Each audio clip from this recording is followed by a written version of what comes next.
जियवा करे जधर कैलक।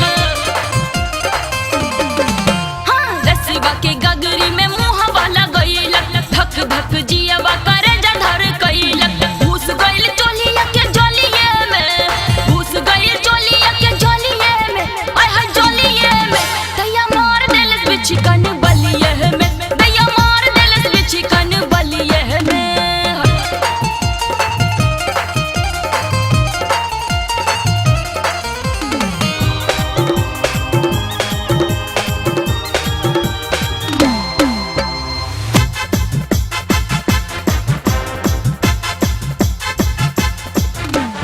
चोली को के ढीला बिछु